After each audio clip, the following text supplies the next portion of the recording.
Good evening. On this episode of the SitRep, we focus on a major political development. On March 29, President Hassan Sheikh Mohamud addressed the nation in his Eid al-Fitr message, and he called for dialogue.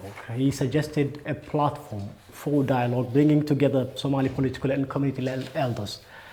That is the main topic of our discussion today. We are discussing the future of the national dialogue and how that dialogue will look like.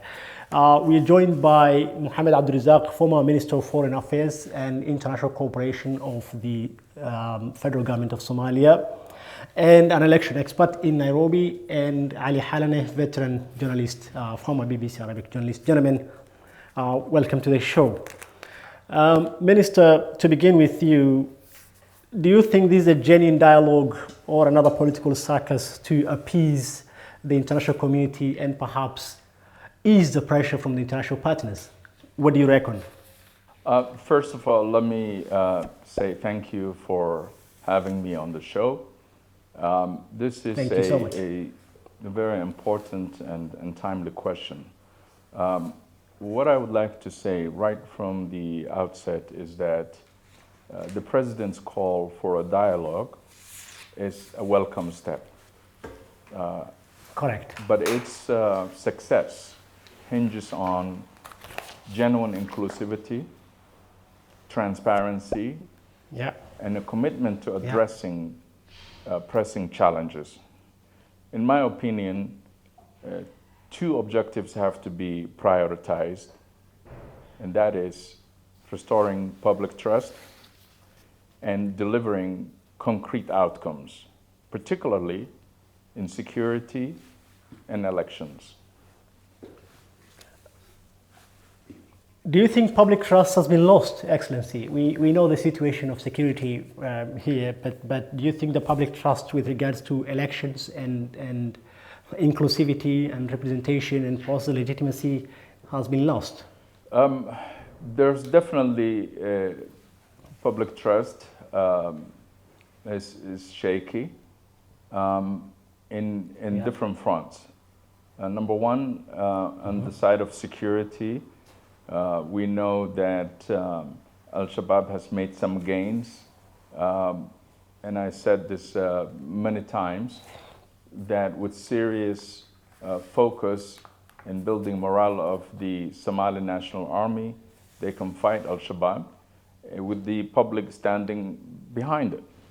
I've talked about previously on issues of corruption. I've talked about the need to have a genuine dialogue with the federal member states on a number of issues, not only elections, but also the constitutional review process. Look, to me,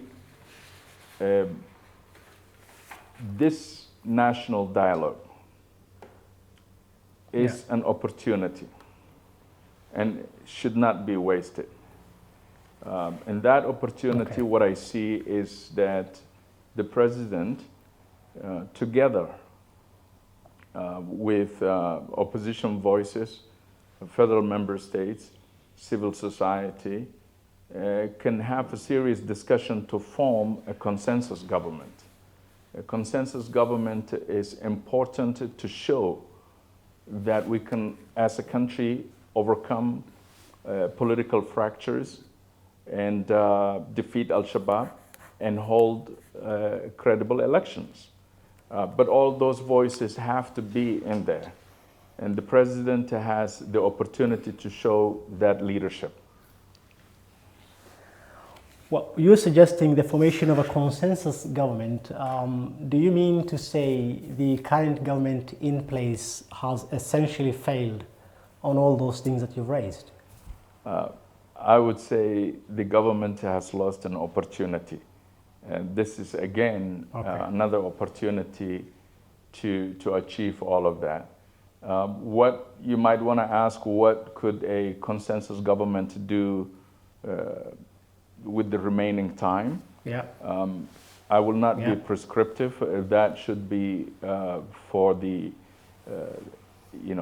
leaders who will gather to discuss. and prescribed, but here are some obvious priorities. And to me, those are counterterrorism. It will be fighting corruption, and it will be holding credible elections. And now, instead of making unilateral decisions on all of these, a consensus government will provide the opportunity for a collective ownership for counterterrorism strategies and a roadmap for elections that everyone will agree with. Fair enough. Ali, you heard Minister Mohamed Abdirizak calling for consensus government as one way to move forward from the current political and security impasse the country is facing. But let's go back to the national dialogue called for by the president. I think 2 weeks later, the presidency invited some, not all, we may hear, of the federal member states to the dialogue on 2nd of May.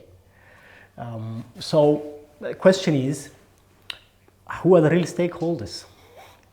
This is a very important question. If we go back to the press release of the president, he mentioned two different groups.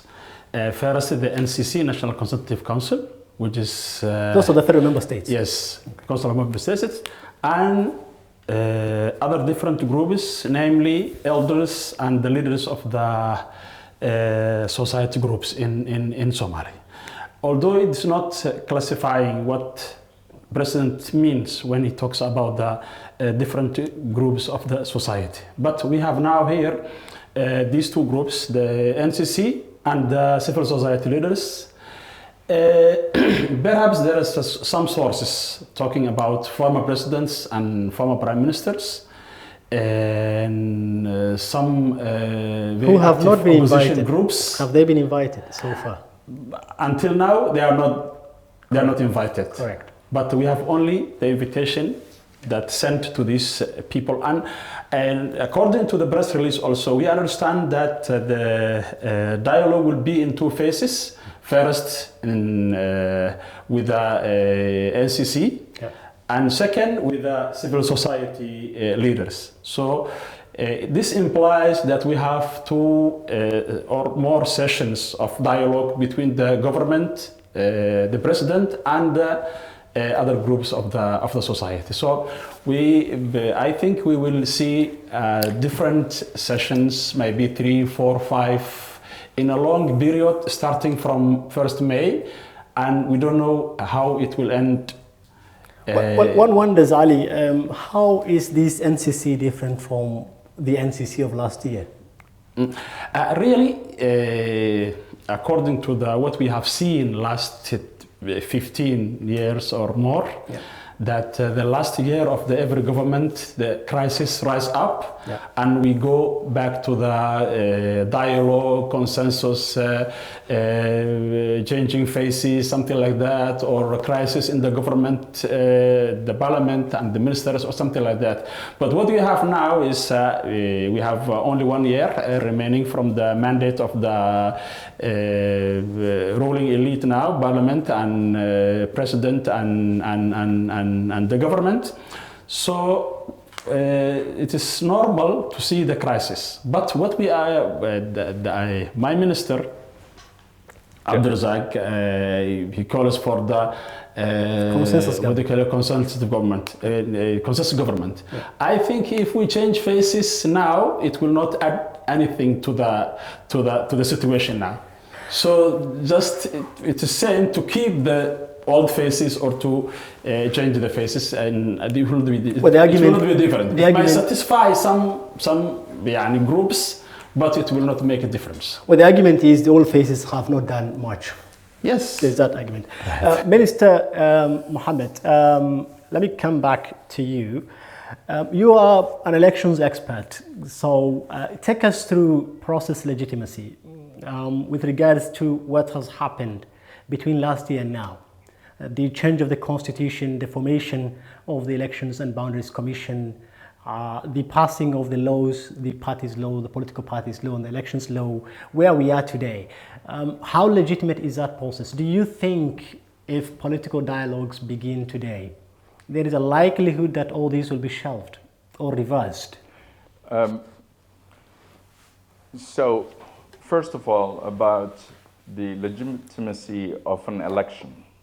All elections around the world, the first test for any election or how you measure elections, it's about their credibility. Correct. And when you talk about universal suffrage in Somalia, the elections have to be measured against some non-negotiable benchmarks. Elections have to be inclusive, have to be fair, Correct. have to be accountable, and have to be transparent.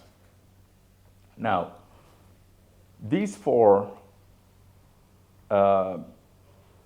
benchmarks are supported by or made it possible by another four elements. And the first one is a legal framework, in this case a constitution, and we know about the revision of the constitution and all the debates that are surrounding that. The second is financing. How is the election financed? The third one is the logistics of reaching out throughout the country to all the places where elections are going to take place. And the fourth one is security, both for candidates and the voters. And so looking at what is happening in Somalia right now and talking about a one person, one vote, I frankly don't see that. So when I talk about consensus government, you don't see either of those four benchmarks. You don't see the legal framework, you don't see financing, you don't see logistics, you don't see security, you don't see either, even one of those four, don't you? Or do you? I do not see. I do not see holding one person, one vote throughout the country with all of those elements possible. So, but instead, when I talk about the consensus government, I need to explain that consensus governments are different types. There's a government of national unity. There can be a technocratic government or cabinet. There can be a reconciliation government. There can be a coalition government. And what I'm saying is that basically the national dialogue will assign or prescribe what such a government should achieve and with what time frames. And maybe out of that, there will be a decision to say that one person, one vote is probably not possible by May 2026. And that such a government should either have an extra time to achieve that, or they will say that we will go back to the methods of previous elections, the indirect elections. And the new government that comes after the election will then achieve a one person, one vote. Go ahead. I agree with Minister Abdirizak that the idea of direct elections, one man, one vote in this country is very ambitious because it lacks the realistic foundation. As Minister Mohamed Abdirizak mentioned before, that political division is security challenges, absence of national consensus, logistics, everything. It lacks all these fundamental things. Elements. So it is very ambitious, and I think we will end up, even after the dialogue, to form some kind of political arrangement to hold our elections, either to go to the old method of the big tent or another modified 4.5 formula or something like that. But I think we already take the path of the indirect elections. Minister Mohamed, you made very genuine points here with regards to what has to happen for a universal suffrage, one person, one vote election to take place in a country like Somalia. But you also said this national dialogue is a golden opportunity. I want to ask, is there a political goodwill though? Is there a genuine political will to move the country forward from where we are now, given all these challenges you have mentioned, and given that it's only 1 year and perhaps less than 4 weeks, it's 1 year and even less than a month towards to May 2026. So, and this is a repeat of my first question. Do you think this dialogue is genuine, or the beginning of another political circus that will also buy time for the current administration and take us through musical chairs until that time? Then we say, let's come back together again and see what kind of political arrangement we need to come up with. Look, starting from May, we will be in an election year. There will be 12 months till the election. True. And we know that this government will probably, like previous other governments, in an election year will not be able to achieve much. This is why I keep coming back to saying that a national dialogue, a genuine national dialogue, is an opportunity to reset Somalia that is sovereign, Somalia that is peaceful, Somalia that can hold credible elections where there will be a peaceful transition.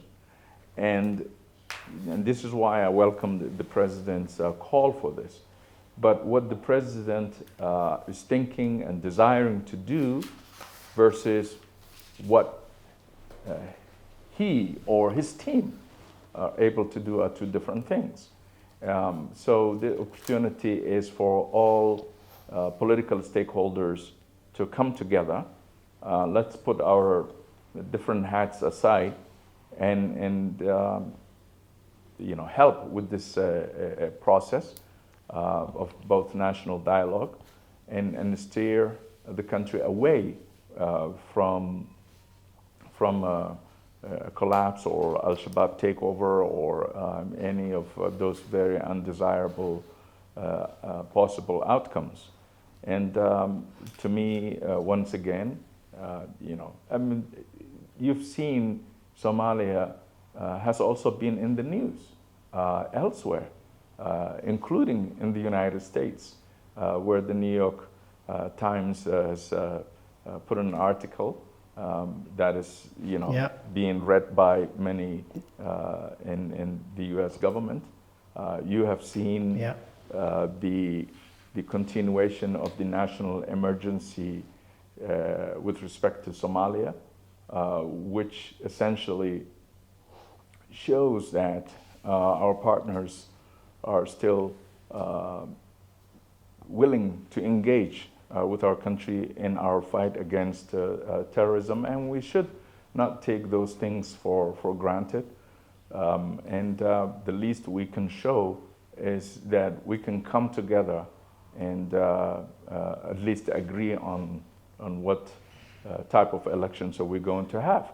And more importantly, by coming together and having a transparent national dialogue that denies Al-Shabaab the oxygen that it uses to carry on its divisive operations. But when they see that there's political divisions, they take advantage of it. And that is what's happening right now.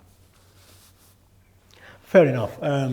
Ali, there is the dialogue, and then there is the already disputed National Electoral Boundaries Commission.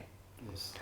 Now the chairman has announced nationwide voter registration exercise to begin next week. I think the talk of the president of National Election Commission is a more rhetoric than the reality.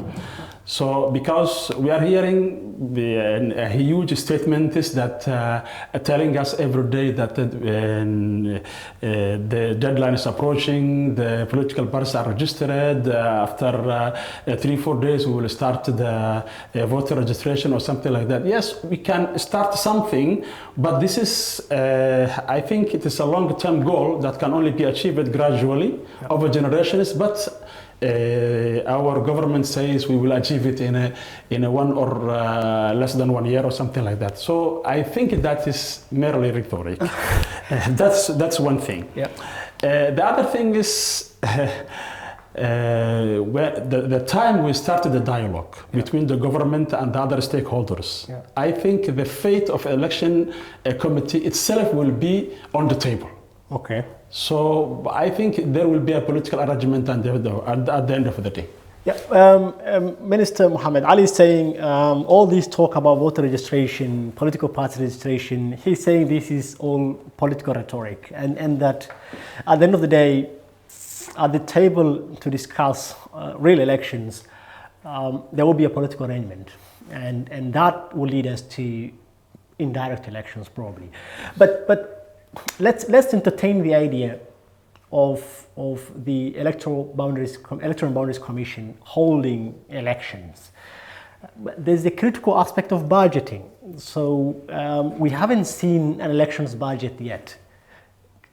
We haven't seen a budget allocated or earmarked for voter registration. We haven't seen training or hiring of enumerators for voter registration. We haven't seen Election and Boundaries Commission's offices across the country. So how does this make sense, Minister?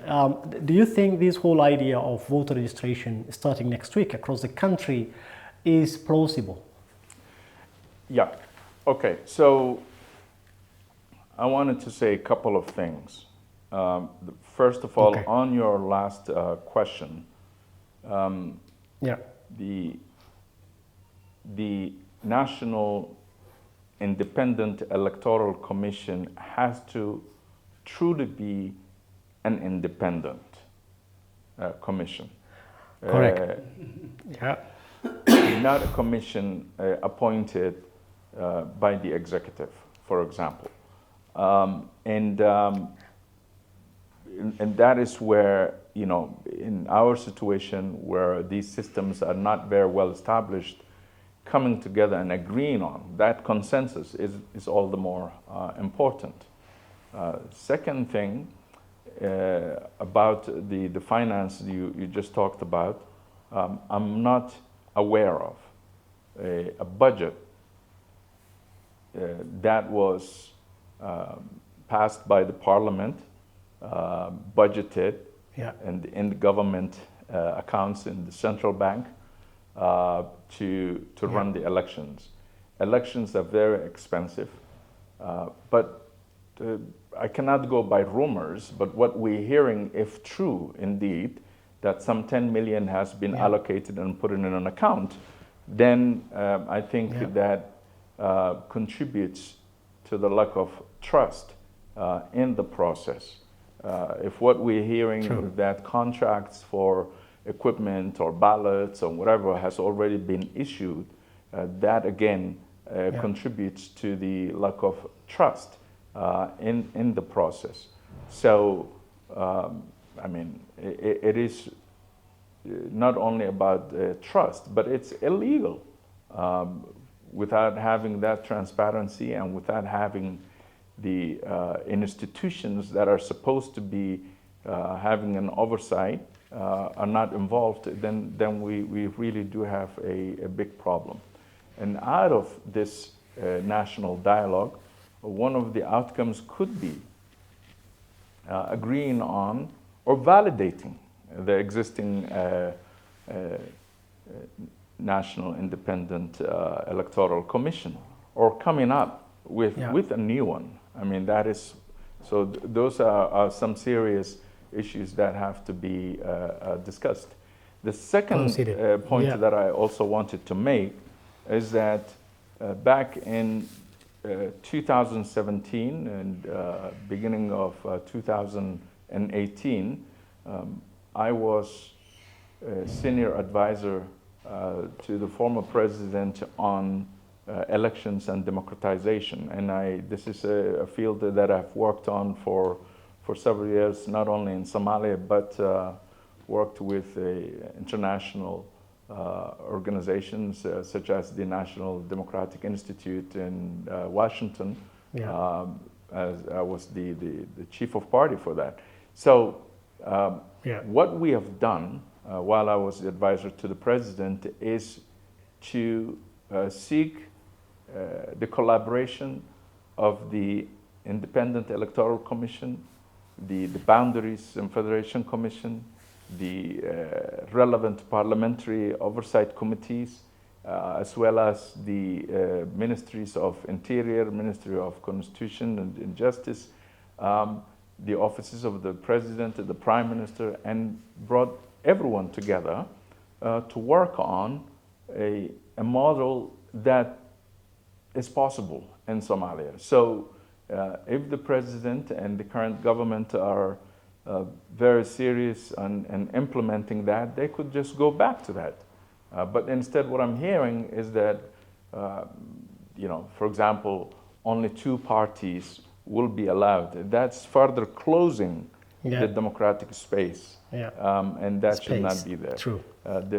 We had a way to put a threshold for viable political parties to come up. There were certain percentages and so forth, and happy to share that with the government.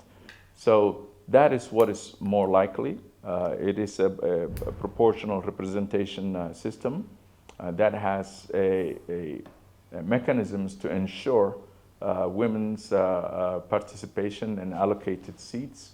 That ensures still somehow that 4.5 is still is closely achieved, and so forth. So that was a good one, and that is something that probably the government could go back to. But again, as I said from the beginning, I do not want to be prescriptive here. I just wanted to suggest that this opportunity of the national dialogue is where all the political stakeholders can come together, and the president can show that leadership to unify the country and to move it forward. Thank you. Yeah, thank you, Minister. Ali, you recently had an op-ed, an article. Yes. The headline is actually very interesting, and you are questioning direct elections in Somalia, illusion or reality, and you unpacked what needs to happen before direct elections, and your conclusion is we'll go back to the tent. Yes. Do you still hold that view? Yes, I still hold that views because from 2009 until now, every government had that slogan of conducting free and fair direct elections. But after every 4 years, we went back to the tent, and we went back to the tent repeatedly. So I think nothing has changed since that time, and we will go back to the tent. Maybe this time there's opportunity after this dialogue is, and I wish it will succeed. There's opportunity to modify something or to correct something. What is the least that can happen towards direct elections? Can we hold council elections, for example? In Mogadishu, yes. Yeah, it is possible in the capital Mogadishu. It's possible in some regional capitals. It's possible. Will it be fair? But will it be fair? I don't think it will be fair. The term fair is far away from Somalis, either in elections or in other things. So, but even if we hold it in some regional capitals, this is not inclusive, because what will we do with the other regional states? Yeah. Will you have an election, or very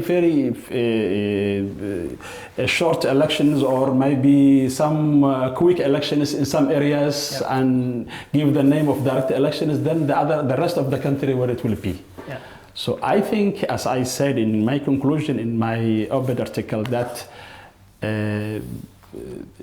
going to the tent will be eventually what we will end up after this dialogue. It will be inevitable. Minister Mohamed Abdirizak, going forward. And before you go to that question, I think it is better for the government to invest that money that we are talking about, either 10 million or 20 million or more, to invest it in to hold an election that is as our old form. Yeah. But to invest that in quickening or improving the tent formula and 4.5 formula, and to invest that money in that area, rather to go to these ambitious direct elections, or so-called direct elections. Minister, the last couple of NCC meetings have not generated some good results for the country. And we know that.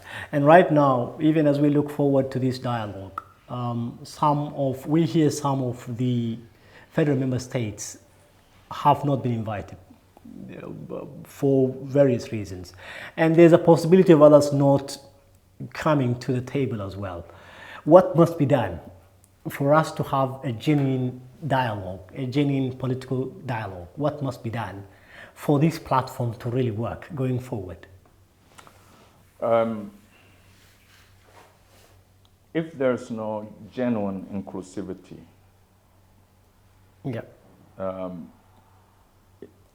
the dialogue will not be successful.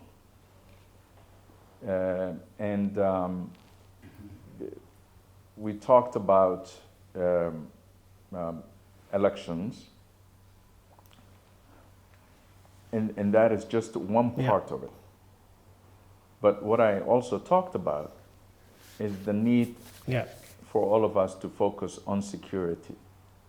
And that's where you need unity of purpose. And that can come from the political leadership in the opposition, in the federal member states, but also civil society, and the president, to all come together and unify against this menace of Al-Shabaab, right? And so that is really important. I talked about, for example, corruption. One can actually argue corruption is a threat to national security. That's another, a security threat. And the final thing is when we talk about elections, if you have an election where there are unilateral decisions to move forward, it can also become a national security threat, and violence can ensue. So this is really an opportunity, and that is why I'm speaking out to encourage all these political leaders and to come together and unify and show some leadership. We're wrapping up, and these are the last 2 minutes, Minister. I'll have a question for both you and Ali, and this is, what do you guys make of the invitation by the Prime Minister of SSC Khartoum to the NCC, or probably be part of the national dialogue? What do you make of that? If I go first, I think the Prime Minister's visit to Las Anod, again, is a welcome move. This should have been done a long time ago. SSC Khartoum is it has rejuvenated Somali unity in the sense of its territorial integrity and unity.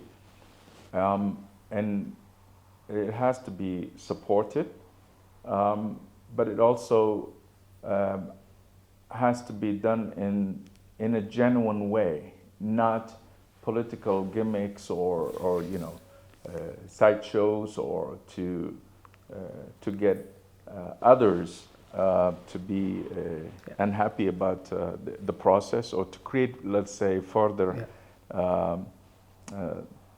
divisions. So if it is approached with the spirit of Somali unity, this is a welcome step. And the status of SSC Khartoum to officially either make it a federal member state, or at the least in this short term to welcome it to the NCC with the same status as the Banadr region, or I think it should be done. This is a conversation that people can have during the national dialogue. So personally, I welcome that, and we'll see what happens. Thank you. Fair enough. Ali? I think the participation of SSC Khartoum in the NCC is a very good step, but it can have also political implications in the NCC itself, because some will see as a non-member of the NCC. Some will see that it will damage, or it will affect the balance between the stakeholders in the NCC itself. But at the end of the day, that region is important, although it's not promoted as a regional administration. But I think it's a good step to be included in any status. Yeah. Thank you so much, Minister Mohamed Abdirizak. Thank you so much for joining us. That is it for this week. We appreciate your time. Thank you for having me. And Ali, thank you so much. See you next week. Goodbye. Thank you.